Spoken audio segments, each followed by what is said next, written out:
it took a lot for me to get back into training and motivated to do the work required after the Tokyo Olympics. Like, that was my 5th Olympics, but then this carrot of this 20 years of sub 4 is like, that's too good to just leave out there. I have to give it a crack. I was agonizingly close on New Year's Eve in the Midnight Mile, and then I extended it another month to have another attempt. The number one factor which has helped me have a long career is the fact that we as a family, the Willises, my wife first and foremost, who became my coach, Sierra, she and I did this together as a family business. Our home was wherever we were together. As kids became a part of the equation, that journey was the same thing. And so the fact that my family is as invested, if not at sometimes more than I am in my running, it hasn't ever felt like my goals as a runner has been a burden to my family. But the truth is, it's so much more enriching and fulfilling, and that's why it's more sustainable having my family to do it all together. If you say what is the number one thing about Ann Arbor that is special to me and Sierra, it's having Ron. He's the anchor. Every single morning he's down at Washington on Dairy getting his coffee. If we want to show up anytime, give him a call, he'll meet you there. The greatest gift of having him as my coach is that he's such a magnet to draw other people to him, and so it's always provided me with training partners and an enthusiastic attitude around the community. As I was trying to become the world's best, or one of the world's best, I obviously had to make a lot of sacrifices for that. The funny thing is, what's enabled me to have such a long career is actually bringing in other things which you'd normally think of as being like counterintuitive to being conducive to being a good runner. Is going skateboarding, playing basketball again, going snowboarding. All of these things have actually helped me have a longer career because they don't make running feel like it's a chore, something that it's costing me in other areas of my life. So long as I haven't twisted my knee too badly, I've become more healthy through the whole process as well.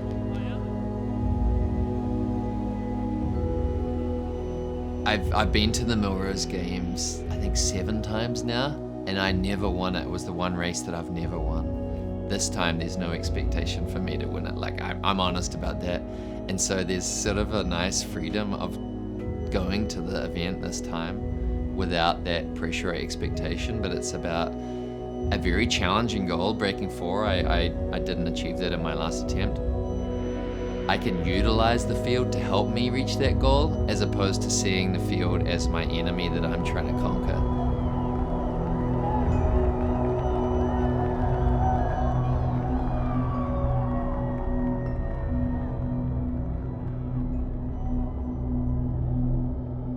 The gun went off. I really wanted to race this race, but right from the first lap, I felt like I was just watching the clock the rest of the way.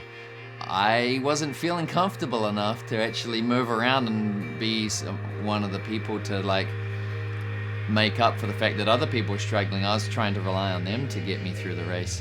Gaps really started forming. The front runners started to really push after a really fast time. They were trying to run a sub 350 mile. There were 3 of us stuck way in the back. I realized that I'm gonna have to either go myself or hopefully rely on Hobbs Kessler, my training partner, the 18-year-old kid out of Ann Arbor. Can Hobbs drag me through to the next pack? And 1,000 meters in, I was like, it could go any way here, and I was starting to get nervous. And other athletes were coming back to us.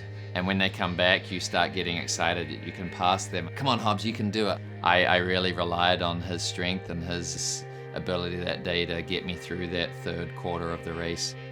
And we got to the bell, and then I heard over the announcer, he said, and Willis is going to need a 28.7 for the last 200 meters.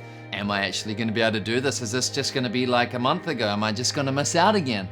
Seems like you should always try your hardest, right? But normally it's only if you're competing for the top 3 spots you really dive for that line. But I gave it everything and dove for that line, and fortunately that I did, because it was a lot closer than we realized.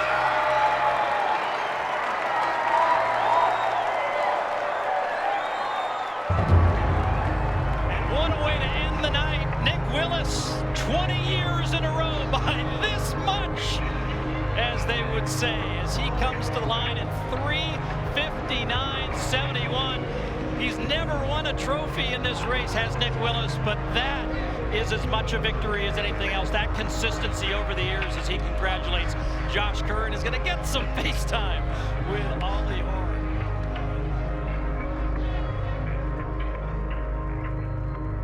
After I cross the finish line, normally I'm pretty optimistic about the result because you see the clock as you cross the line, and it's a running clock, so you're never 100% sure, right?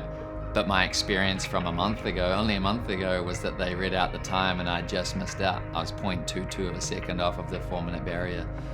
So I was feeling less than optimistic. And then the announcer said, and Nick Willis's time, wait, ladies and gentlemen, 3, and then the crowd went nuts in the arena. I don't even know what I even heard the rest. Didn't matter the rest of it. We didn't care about the actual time. We just wanted to know it was under 4. It was a really, really special occasion. I couldn't have picked a better venue and a better crowd and a better moment to share that. I felt a huge weight off my shoulders. I need to have a big break emotionally from like setting goals right now, and if I happen to get into training and get fit, then I'll start setting goals again. There's absolutely a chance I'll go for number 21.